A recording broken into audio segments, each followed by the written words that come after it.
Assalamualaikum warahmatullahi wabarakatuh. Perkenalkan, nama saya Tasya Martiana dari Prodi S1 Farmasi, Stikes Bakti Mandala Husada Slawi. Di sini saya akan menjelaskan materi farmakologi tentang antihistamin.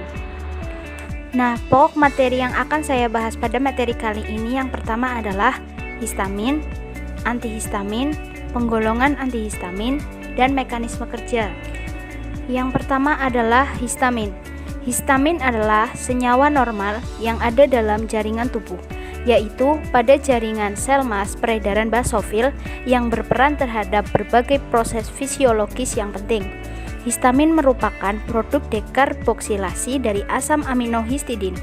Pelepasan histamin terjadi akibat 1. Rusaknya sel, 2. Senyawa kimia, 3. Reaksi hipersensitivitas, 4. Sebab lain seperti termal, mekanik, dan radiasi. Macam alergen seperti spora, debu, sinar UV, cuaca, racun, deterjen, enzim proteolitik atau tripsin, zat warna, obat, dan makanan. Yang kedua adalah antihistamin. Antihistamin adalah obat yang dapat mengurangi atau menghilangkan kerja histamin dalam tubuh melalui mekanisme penghambatan bersaing pada reseptor H1, H2, dan H3.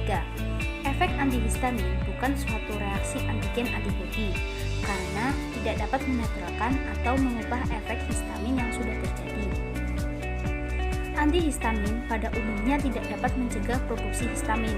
Antihistamin bekerja terutama dengan menghadap secara bersaing interaksi histamin dengan reseptor H. Berdasarkan hambatan pada reseptor H, antihistamin dibagi menjadi 3 kelompok, yaitu antagonis H1, antagonis H2, dan antagonis H3. Yang ketiga adalah penggolongan obat.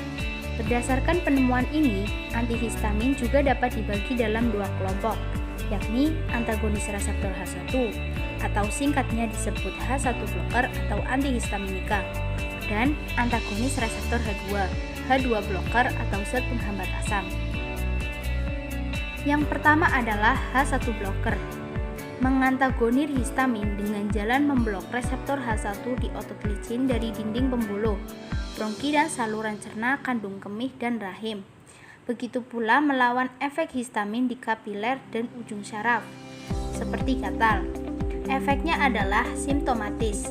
Antihistamin tidak dapat menghindarkan timbulnya reaksi alergi. Dahulu, antihistamin dibagi secara kimiawi dalam 7-8 kelompok.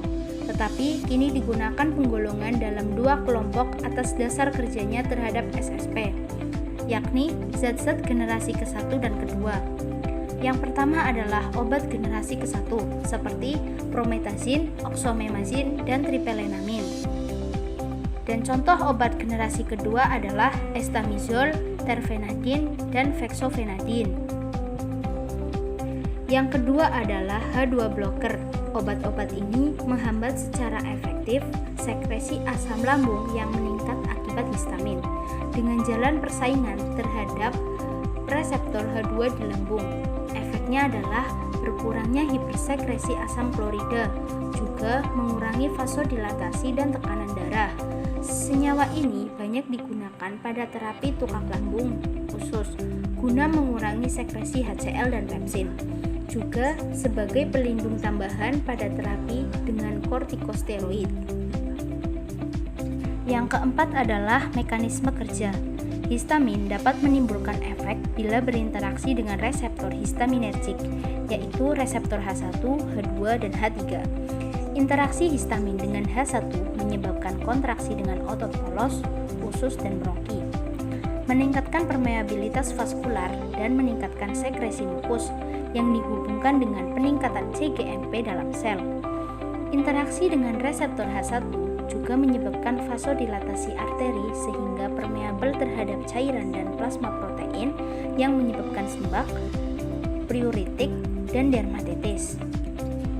Interaksi histamin dengan reseptor H2 dapat meningkatkan sekresi asam lambung dan kecepatan kerja jantung.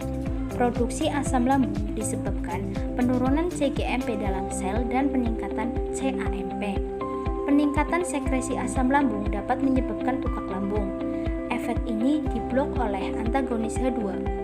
Reseptor H3 adalah reseptor histamin yang baru ditemukan pada tahun 1987 oleh Arang dan kawan-kawan.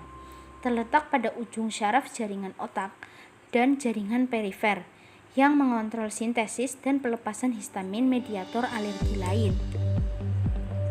Pada histamin, mekanisme kerjanya adalah: pertama, antagonis H1, obat yang secara kompetitif menghambat kerja histamin pada jaringan yang mengandung reseptor H1. Kedua, beberapa antagonis H1 memblok pelepasan histamin dan membutuhkan konsentrasi lebih tinggi. Yang ketiga, antagonis H1 tidak memblok produksi antibodi atau interaksi antigen-antibodi. Efek antihistamin. Mengantuk adalah efek samping utama pada sebagian besar antihistamin, terutama pada pemberian dosis tinggi atau pada anak dan pada lanjut usia. Mengantuk dapat menghilang setelah beberapa hari pengobatan. Efek samping yang lebih sering terjadi dengan antihistamin meliputi sakit kepala, gangguan psikomotor, dan efek antimuskarinik seperti retensi urin, mulut kering, pandangan kabur, dan gangguan saluran cerna. Sekian materi yang dapat saya sampaikan, kurang lebihnya mohon maaf. Wassalamualaikum warahmatullahi wabarakatuh.